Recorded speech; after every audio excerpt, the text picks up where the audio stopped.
Welcome to the Monday Live Lunch and Learn on December the 2nd. Wow, where's this year gone? What can we do about it? Well, nothing actually. But for some people who are feeling those overwhelmed stress sensations that they're thinking, where's this year gone? There's only 2 weeks left of business for this year. What else am I supposed to do? I'm here for you guys. Let's take a deep breath and just find some peace and tranquility in it. But that's not what I'm here for today. Welcome to the December Lunch and Learn every Monday at 1 p.m. South Africa time. I'm here for a 15-minute soundbite on something to add value into your life on. And this week, it's about asking for feedback. So if you joined my sessions last week, fantastic. If you didn't, then, well, click the link below and go on my Pathfinder community or on YouTube, and you'll find a recording on that, because here we're talking about reclaiming who you are. This is all part of a discovery of your authentic self.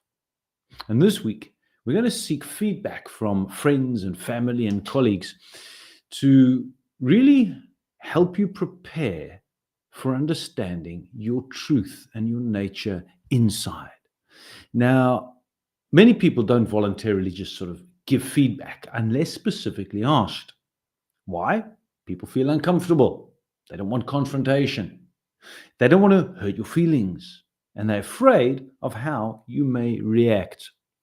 So there's two questions that we're going to play on today to help you with this process on encouraging feedback from people around you that you know. This is what we're going to be covering in today's Lunch and Learn. Now, if you find this interesting, there's a QR code. Scan that and connect with me so that we can find out who you are in a little bit more detail. I'm putting it in the chats over here as well. There we go. So now you're able to also click on that. Hi. Yes, you're able to click on that and be able to find out, so we can connect them as well. So if you don't know me, if we haven't had the privilege of meeting, my name's Tim Wagner. I'm a previously burnt out corporate guy and now turned international speaker and also a coach. And I point business leaders in a new direction to find purpose and meaning in life outside of the stress state, so you can find meaning, balance, and freedom, becoming more fulfilled, successful, and just a more connected leader. And the program I'm going to be sharing a piece of today actually comes from this. This is my life mastery journey for ambitious leaders. It's a 7-stage program that spans over 6 months. And this is where we really help deep dive and you becoming the best version of yourself. And today we're talking about a big part of a section of which is the second section, reclaiming who you are now. See, I truly believe if you don't know who you are, not the societal programmed ones from parents, preachers, teachers. I'm talking about your truth. Accepting all your mistakes, damages, broken promises, unfulfilled dreams, lies that you've been telling yourself, been telling others. If you're not ready to embrace that, know how to embrace it fully, then how on earth are you meant to grow and develop? So this is where I personally believe a lot of personal development programs fall flat, is because they do not break down the deeper inside knowledge of who you are and then build from there. And last week, I introduced you some self-reflection exercises. Today, I'm going to expand on that. So if you did miss last week, I've already said, click on the YouTube channel or my Pathfinder community where you'll find all of that information. So reclaiming who you are now. This is the discovery of your authentic self. And this week, we're going to seek feedback from friends, family, and colleagues. So to help you prepare for this, you need to be willing and ready to accept this feedback. Now, there's 2 questions that we're going to be doing today. And you're going to find that they give you so much value that you wish you would have done this before. And the analogy, and this comes from a coach of mine that I had last year, the analogy is that we're all living inside of a bottle. And on the inside of that bottle, we're not able to read the label that is on the outside. So we sometimes need the impression, the ideas, and the vision of those on the outside to read that label to tell us. That's what we're actually doing here. But before I climb into these questions with you, I'm going to just go through a couple of things about how by nature we can react to things, which we've got to be prepared for it. Now, I went through this last week as well, but it's very important before we actually receive this feedback to understand what do we actually do about it and what do we do with it. So the first one is you can cave in and quit. I can't handle this. It's too much hard work. How often do you hear that said around you?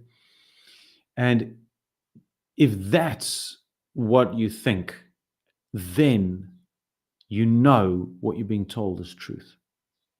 You see, all this does is keep you playing small. And when you remain in an undervalued state, when you remain in this state, you remain undervalued by friends, family, and clients, as you're not able to really perform and project your truth. So it's easy to cave in when we receive feedback that you don't like and we disagree with. So think of this feedback as guidance and not criticism. Think of it as course correcting and a blessing that you now know this information so you can do something about it. Perhaps in life you've ever said, I wish they'd only told me before. Well, now you know.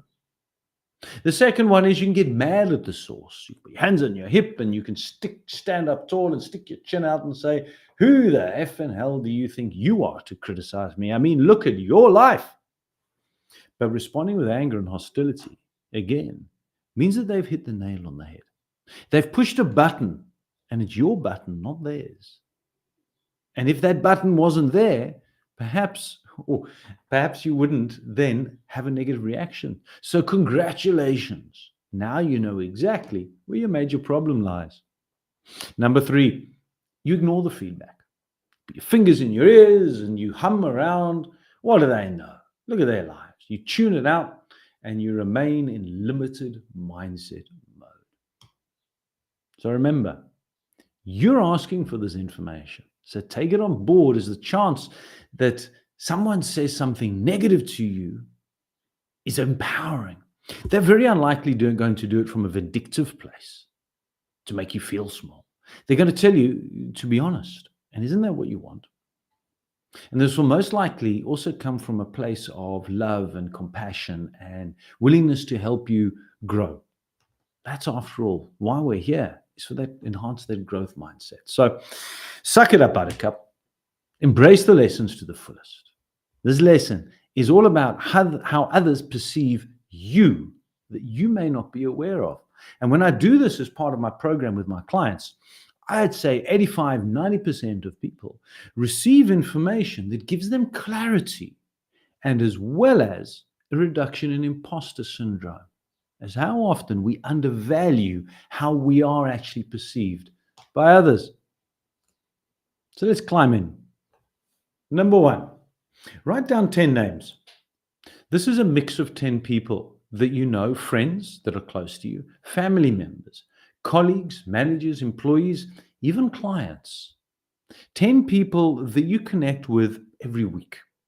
Write their names down underneath each other. Step 2. Take a screenshot of this if you want. I'll make it bigger. You're going to send them a WhatsApp message. Not phoning them, sending them a WhatsApp message. Please, can I ask for your assistance? I'm currently live on a coaching course. And as part of this coaching, I need to ask 10 people to share 5 adjectives that come to mind when they think of me. That's 5 words that you would use to describe me. Now, you want to record this on the feedback sheet I'm going to share with you shortly. If you're on the Pathfinder community, you'll find it over there, I think, or over there. It'll be somewhere as a PDF, but you're always welcome to just take a screenshot and work your own sheet out. But you want to record these words. This is what a sheet would look like.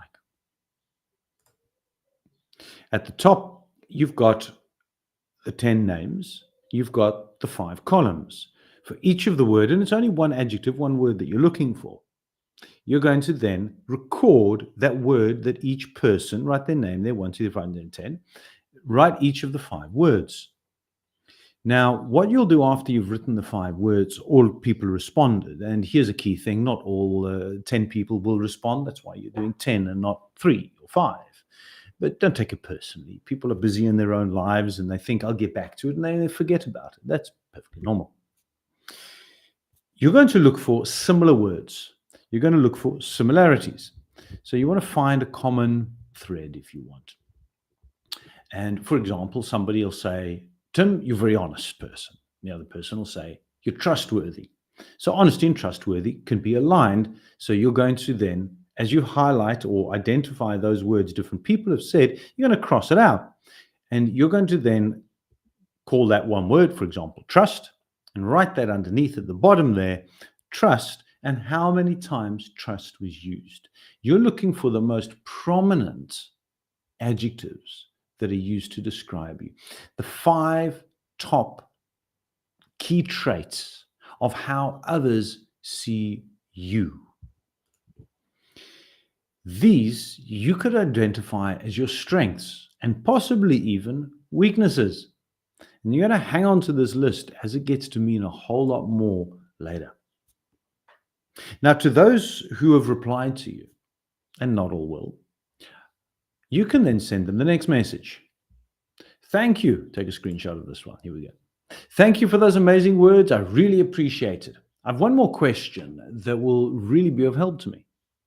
In one sentence, how do you see me limiting myself?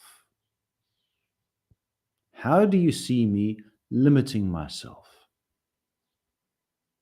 And then once they've replied, thank them for their time. The second question is sort of like a bonus question if you want, and is extremely valuable as it can help create the plan of action on how you're going to place these limiting beliefs into your, maybe it's not limiting beliefs, perhaps it's positive traits, and it's around building your confidence. But you're then going to take some limiting beliefs, you're going to take this criticism, this comments, these thoughts, and start applying it into your life, as you can really start identifying areas that you could easily improve on for massive results. So why do you want this information? Well, it all forms as part of knowing who you are. And once you understand who you are, your values, you then create your purpose statement. More on this in coming weeks. And this is about also embracing your strengths to make them stronger and identifying your shortcomings, or what people call as weaknesses, as signs and lessons and things you can work to do better. These are words and opinions of others, and you always got to remember not to take it on board as personal, as you not only asked them for it, but it's their opinion. And a person's opinion is purely made on comparing you to other people in their lives and their past experiences to find a connection. That's where different people have different opinions. Now, if you found this exercise interesting, scan that QR code, join my free masterclass. I'm running on the 5th of December. This is the last one I'm running for the year. This masterclass, we're going to dive deep, not necessarily on these specific questions, but dive deep on understanding who you are and breaking through any stress barriers, overwhelm barriers, feelings of disconnection from your work, your job, from those around you. If you've ever felt that you're sitting having a conversation around a dinner table and it's not about work, that you lose focus. Or perhaps you're not sleeping and you're waking with a foggy brain. All of these things can be signs of serious overwhelm, stress, anxiety, and ultimately lead to burnout. Now, on Thursday, I cover a lot about who you are and what it means to be operating outside of your authentic nature and your authentic self. And it's so easy to get lost in a world where we're permanently running. I know those feelings. I've been there. My strong advice is not to do what I did back then, which was quit my corporate job after 27 years because of stress and anxiety. There is another way, and I'm here to share that with you. So scan that QR code. Join me on the 5th of December at 7 p.m. South African time. That's 5 p.m. UK time as an example. Come and join. Find out that there is another way. It's one wonderful sharing. My name is Tim Wagner. Thank you for those who joined me live. And if you picked up the recording, I thank you too. And I look forward to connecting and finding out more about how I can serve you. Ciao for now. And here we go.